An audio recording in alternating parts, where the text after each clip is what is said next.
The exact same scenario is playing out with Destiny 2 as it did with Destiny 1.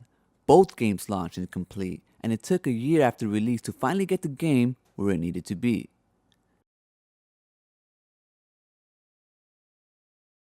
Destiny players are to blame. It's that plain and simple. Bungie continues to take advantage of its player base because we continue to give them a pass. What finally fixed Destiny 1 was the Taken King, a $40 DLC. It introduced more weapons, more enemies, and balance. When you added in the two previous $20 DLC packages, comparing the game to when it first launched, it was almost a different game. But essentially, hardcore players bought the game twice. And now Bungie has done the same with Destiny 2 Forsaken DLC.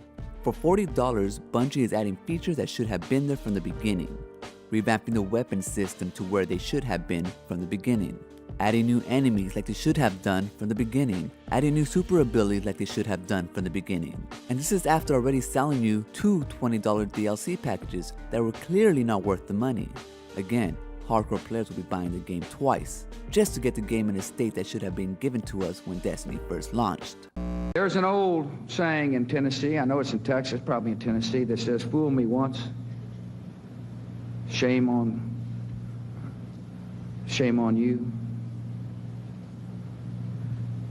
It fooled me, we can't get fooled again. We were fooled again, after all the signs were there, even after Bungie removed features in the core game after the first DLC. After Bungie was caught cheating players of XP, hardcore players stay loyal. Even now, after Bungie announcing a $40 DLC that's finally supposed to fix all the BS, the hardcore players are still loyal. Why? I can only think of two reasons why.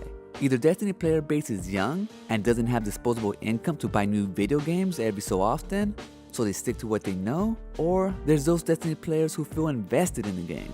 For some reason they buy the season pass.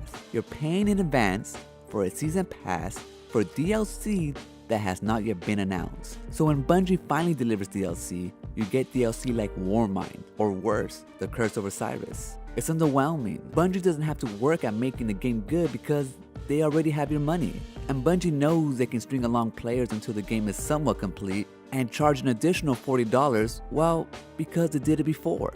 I too was excited for Destiny, and I had high hopes for Destiny 2. They promised a living world. That was the promise of games as a service, a promise never delivered. Instead, we became beta testers that bought the game twice. I truly hope that when Forsaken DLC comes out, it fixes every issue that the hardcore Destiny players have been asking for. I hope they finally receive the game that was promised. And if Bungie doesn't deliver to the hardcore, I hope Destiny players rally around a different game, and hopefully a studio that respects its player base. But most importantly, they find a studio who sells a complete game at launch.